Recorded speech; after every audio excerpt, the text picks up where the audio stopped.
time in America. Record numbers in state and federal prisons. New arrivals in Bosnia. The first NATO soldiers get to Sarajevo. And a new drug. One which may dramatically affect the lives of 350,000 Americans with multiple sclerosis. From ABC, this is World News Tonight with Peter Jennings. Good evening. We begin tonight with a profile of America's prison population and what it says about America at the end of 1995. The number of Americans behind bars increased by 90,000 last year. That's the largest annual increase in history. There were so many Americans demanding that less money be spent on crime prevention and drug treatment and more on prisons and police. Many criminologists say the numbers will surely keep going up. Here's ABC's John Donovan. If they were all housed together in a single place, the inmates of every state and federal prison in the country, there'd be enough of them to make a city, 1.1 million people, twice the size of Boston. In 23 states, the prison population increased by 10% or more in a single year. In Texas, it was up 27%. Only Russia may have more of its people behind bars. It is, in many ways, what Americans asked for when they asked for a crackdown on crime. Go into a neighborhood where drugs are rampant, talk to the citizens who live there, and they strongly support jail and prison for drug dealers. There has been a distinct trend in the types of crimes landing people behind bars. 60% of all federal inmates are drug offenders, compared with 25% 15 years ago. Our policy towards drugs drives the African-American population in our system because of our decision to crack down on crack cocaine. The numbers for African Americans in prison is beyond lopsided. According to the Justice Department report, 7% of the black male population in this country resides inside prison walls. That's more than twice the rate of 10 years ago, more than 7 times the rate of white men in prison, which has stayed relatively flat during the same period. One reason, says a Massachusetts state judge, is that so many young black men are getting involved with crack cocaine. There's a lack of hope in the black community. People don't have jobs. There's no place for them to go. They can make a lot more money standing on a street corner selling crack than they can for working at Burger King.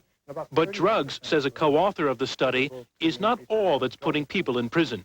The point basically is it's not all about drugs, that we are also seeing increasing numbers of people in prison serving time for violent offenses. Despite the number of prisoners today, overcrowding is apparently not an issue. 30 states are building additional prison space this year, enough for the next 86,000 Americans who get handed a prison sentence. John Donovan, ABC News, New York. Well, more people in prison means a much larger price tag for American taxpayers. 2 years after California became the first state in the nation to impose a 3 strikes and you're out law, requiring a minimum of 25 years in prison for anyone convicted of a 3rd felony, there is now considerable concern about how much it is costing. Here's ABC's Carol Lynn. Knowing that they will spend life in prison for a 3rd conviction, most felons are willing to take their chances before a jury.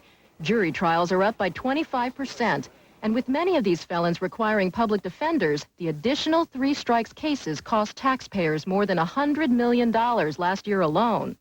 We may get to the point where we, as the Public Defender's Office, will not be able to take all the cases. Bob Kalunian says his office is defending so many cases that files are now stacked in the hallway outside his door. As these defendants wait for trial, they wait in the county jails, where 7 out of 10 inmates are 3 strikes cases.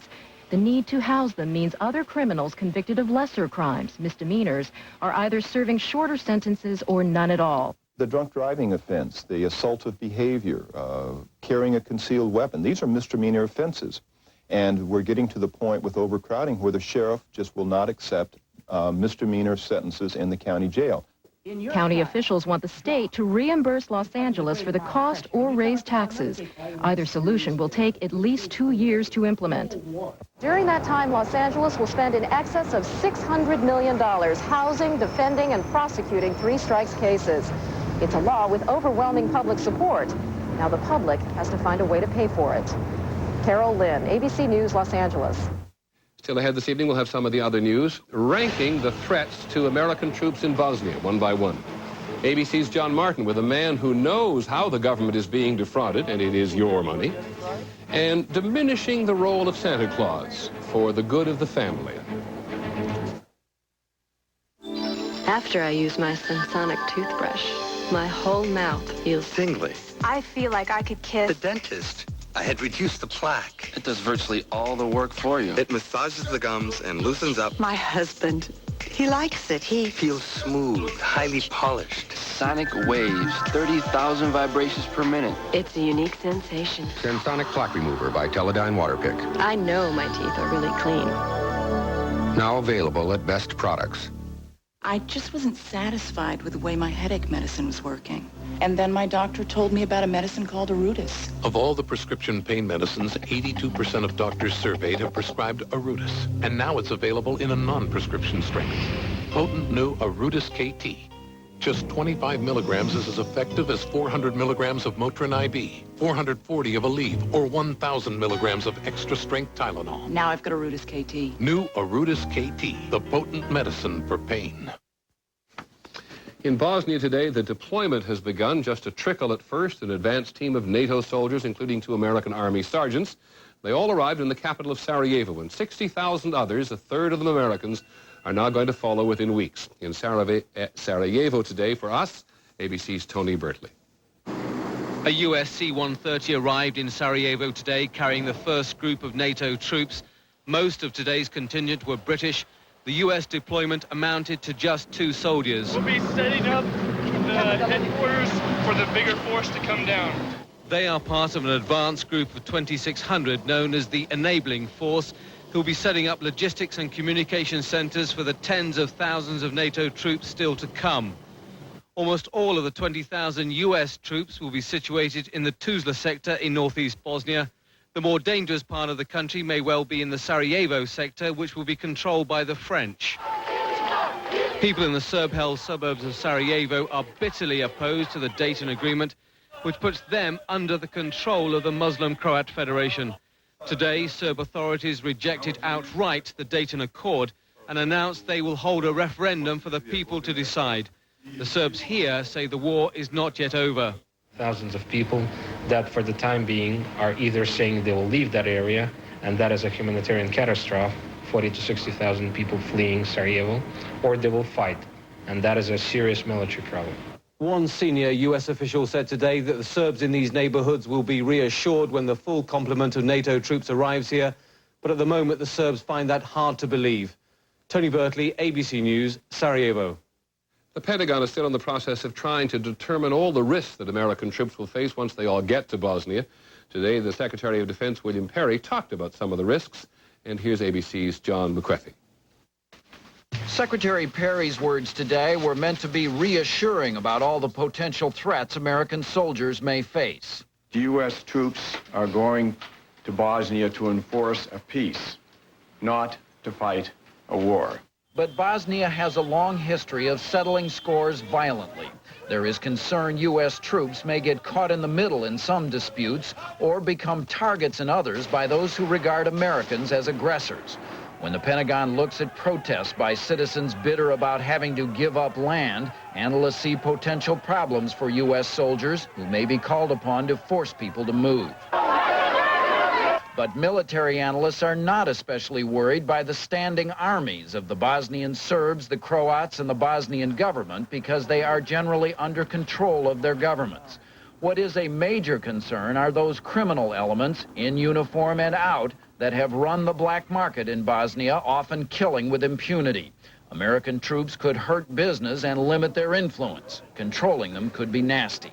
As for Bosnian Serb leaders like Mladic and Karadzic, who keep saying they will not agree to the treaty, the Pentagon is less concerned because these men appear to be losing power by the day. A threat the Pentagon does take very seriously is the Mujahideen, Muslim fighters who came to Bosnia from places like Afghanistan and Iran to wage a holy war, helping the Muslims of Bosnia defeat the Christian Serbs and Croats. These fighters, who have long regarded America as an enemy as well, are located in what will be the U.S. zone. We consider this a serious issue, and how important it was for the United States, and in particular for the United States military, that those forces go out of there. The Bosnian government promises that the Mujahideen will be forced to go, but during the war, these fighters took orders from no one. In the final analysis, U.S. officials say the greatest threat to American soldiers in Bosnia is not likely to come from people trying to kill them, but from millions of landmines buried and long forgotten, still deadly in the extreme. John McWethy, ABC News, the Pentagon. Still overseas today, another violent reminder of how the war for an independent Chechnya is continuing to haunt the Russians. In the Chechen capital, at least 11 people were killed, another 60 wounded, when a car bomb exploded outside a most visible symbol of the Russian occupation. Here's ABC's Gary Cutley. It was the most brutal in a series of attacks by Chechen rebels since the Russians occupied most of the city of Grozny in June. Another sign of the lengths the rebels will go to gain independence from Russia. The bomb left a crater in front of the headquarters of Russian government officials who are trying to hold elections in Chechnya, along with the rest of Russia later this month. The rebels have vowed to block the voting. Leaders of the Chechen resistance are still operating with impunity in areas outside Russian control. Yesterday in the town of Vedena, one of their top commanders accused the local Chechen police chief of collaborating with the Russians and threatened to kill him if he didn't stop. Chechen rebels say there will be more attacks like today's. The Russians say they will not be intimidated, and Grozny is still not a city at peace. Garrick Utley, ABC News, Moscow. Peaceful today for the most part. In France today, the traffic jams are getting longer. This is the 11th day of the nationwide walkout by public service workers. With the public transportation system shut down, the French government is paying for people in Paris to get around, including bringing them someone down the Seine River on boats usually reserved for tourists. In a Japanese courtroom today, the wife of a Marine charged with abducting and raping a 12-year-old girl on the island of Okinawa apologized to the victim's family. Mrs. Rodrigo Harp said her church congregation back home in Georgia is trying to collect $5,000 as a form of compensation. In Japan, such payments can lead to more lenient sentences. We'll be back in a moment.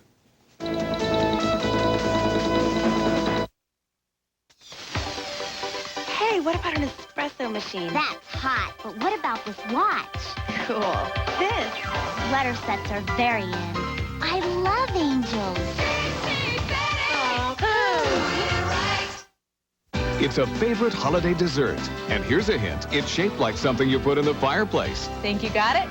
Yule log. That's it, Big money for holiday shopping on the next Wheel of Fortune. Watch tonight after Monday Night Football on KATU Spirit 2. Most people know us as the inventors of a wonder drug. But we also help make fabric stronger, homes more energy efficient, animals healthier.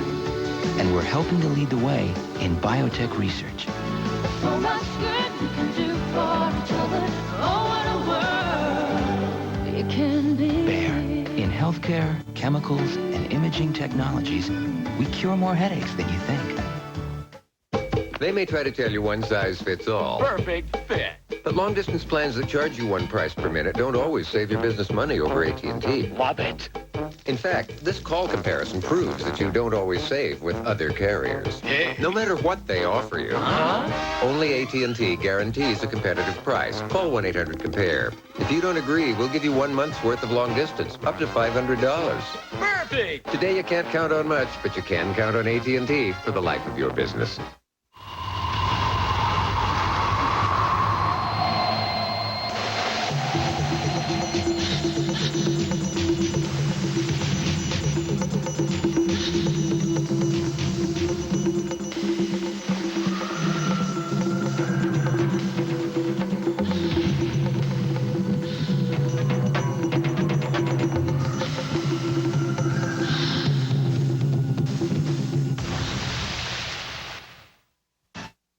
In Washington today, what is being called one of the most important drugs ever in the treatment of multiple sclerosis is a step closer to being approved for use.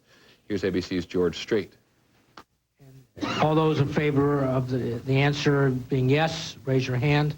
The unanimous okay by the advisory panel virtually assures FDA approval for Avonex, the most potent of a new class of drugs to treat multiple sclerosis. It dramatically slows down the rate at which people with MS become seriously handicapped, sometimes leaving them blind and unable to walk. This drug may help them as individuals in slowing the progression of disability and in reducing the unpredictability of exacerbations or relapses can have a significant effect on quality of life. For most of the 350,000 victims, MS is characterized by long periods where patients show virtually no symptoms, followed by brief episodes of severe disability and partial recovery. People become paralyzed because MS short-circuits their nervous system by destroying myelin, the insulation around their nerve fibers. Avonex slows that destruction. It's recommended that the drug be taken once a week by injection. It's not a cure, but the same way that diabetes can be controlled by regular injections of insulin, the hope is that MS can be controlled by weekly injections of Avonex. George Strait, ABC News, Washington. Still in Washington, but tomorrow the Supreme Court is going to hear arguments in a case that could have a major impact on who serves in Congress. It involves the Voting Rights Act and the edge it has given many African Americans in getting elected to Congress. Here's our legal correspondent, Tim O'Brien. Of the 435 voting members in the House, 40 are African American, most elected from districts specifically drawn to include enough blacks to make them the majority. Mel Watt is the first black to represent North Carolina in Congress in almost 100 years. What would his chances have been had his district not been drawn along racial lines? None. Watt says that's because voting in North Carolina remains racially polarized. But some white voters in his district say using race to draw political districts is unconstitutional. The message is one of racial stereotypes, that all blacks think alike and all whites think alike. At the heart of the case, the 1965 Voting Rights Act, which the Justice Department has used to increase minority representation in Congress, creating some strange-looking districts in the process. I'd love to take you out to show you the boundaries of this district. I can't find them. I have no idea where they are. The district runs more than 160 miles straight down I-85. At some points, it's so narrow you can't even change lanes without changing districts. In a landmark ruling last June, the Supreme Court said states must have a compelling justification if race is the predominant factor in the drawing of district lines. The court is now expected to use the North Carolina case to explain just what that means. If we lose these cases, you could end up with the members of the Congressional Black Caucus being able to sit in the backseat of a taxicab. 3 people. Just when and to what extent may race be a factor in drawing political districts? Minority representation in Congress could be riding on the High Court's answer. Tim O'Brien, ABC News, Durham, North Carolina. More news in a moment.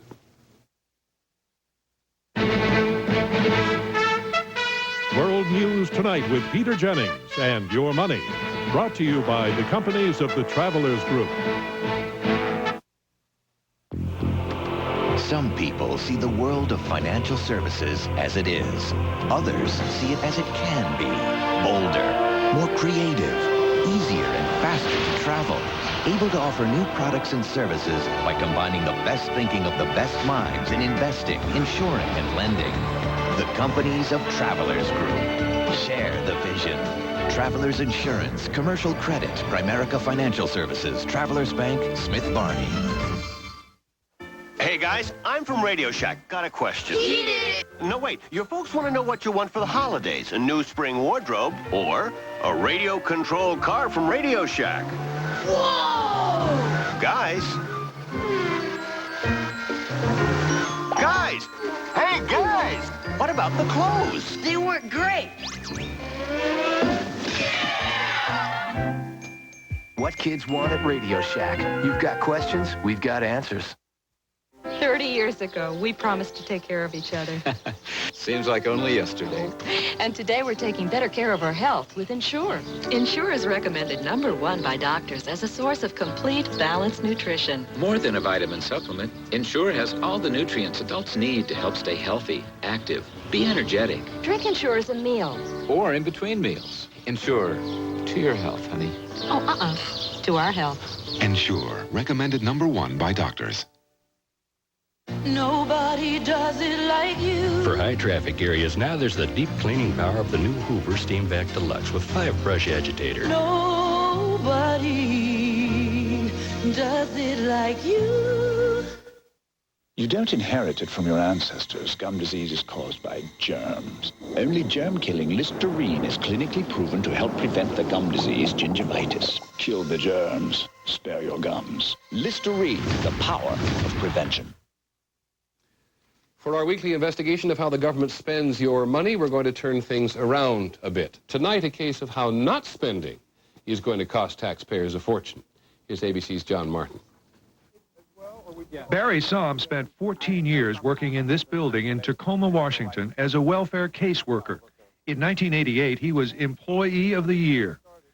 One of Somm's jobs was to screen applicants to make sure they were qualified to receive Supplemental Security Income, or SSI, a federal program for the disabled.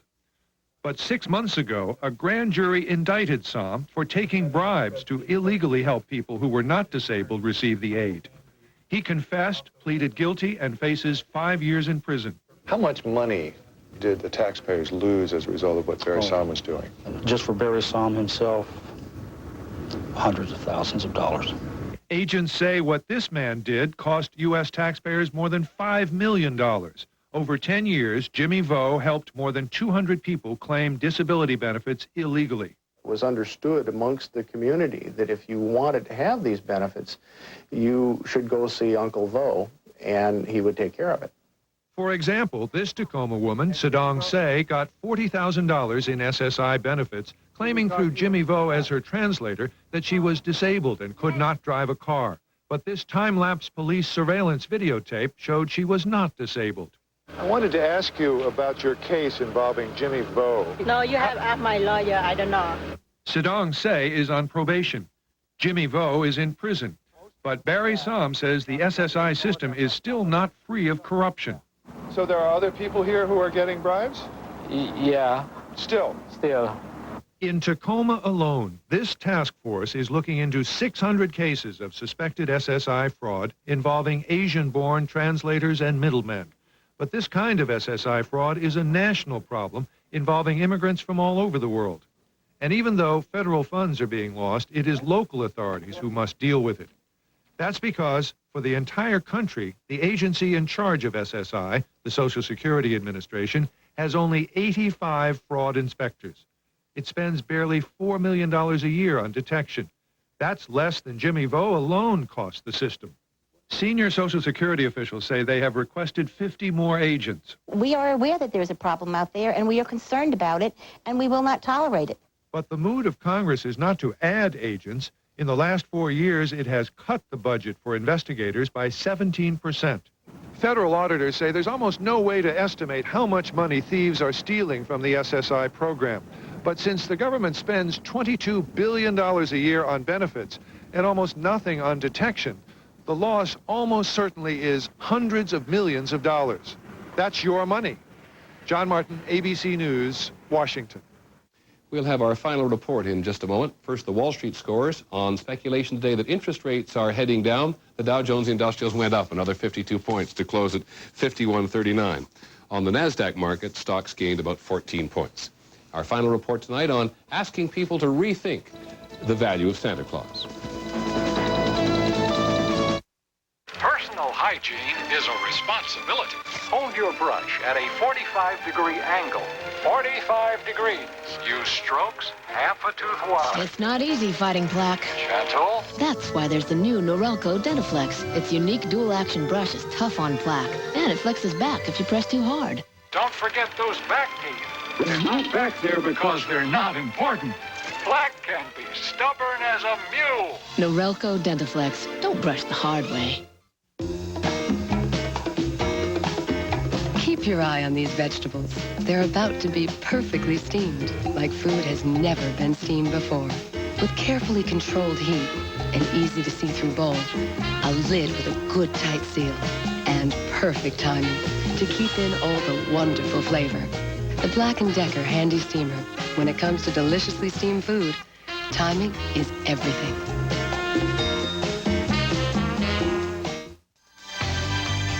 Hey, check this out, Cowboys! And look, Bulls, this is great. Wow, Nike stuff! Hey, this is 20% off. My wife's gonna love this! Hey, go deep!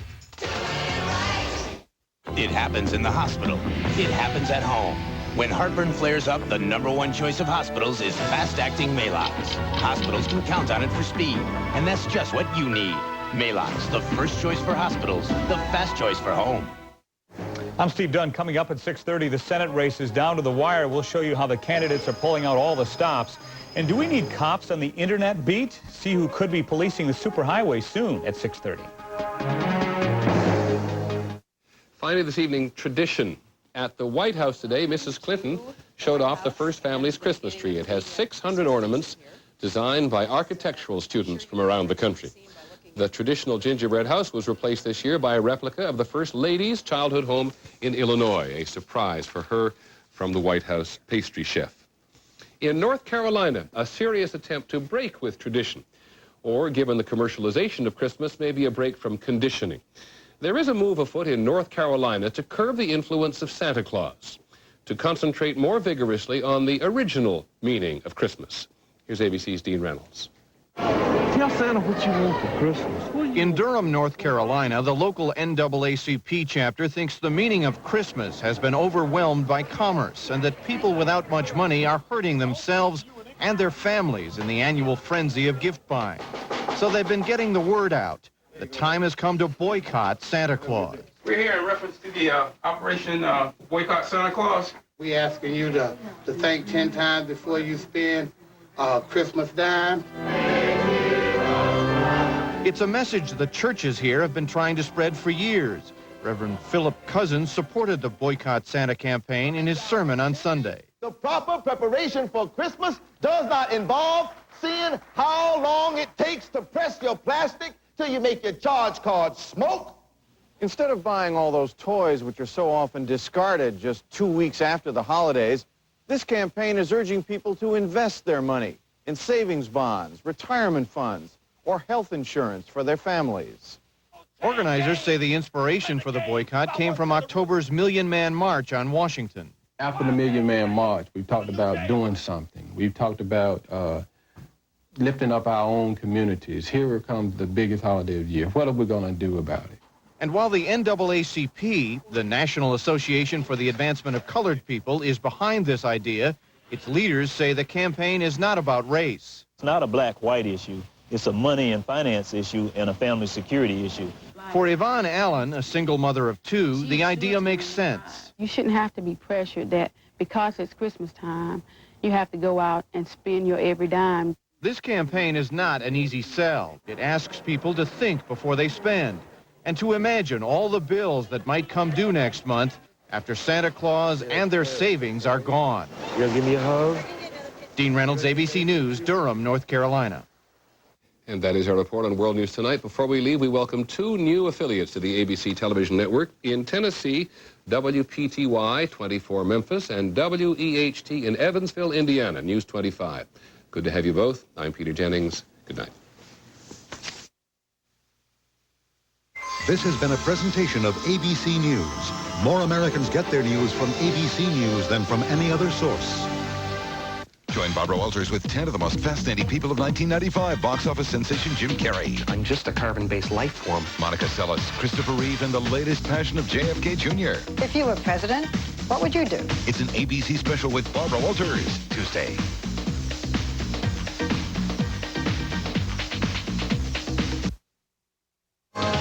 Next on Channel 2 News at 6:30, hitting the streets looking for votes. Will there be a surprise in the Senate race? Congress takes aim at computer porn, but will it be enough to protect your children? And you saw the Million Man March. Now get ready for the Million Family March. The news is next. Come along with KATU Spirit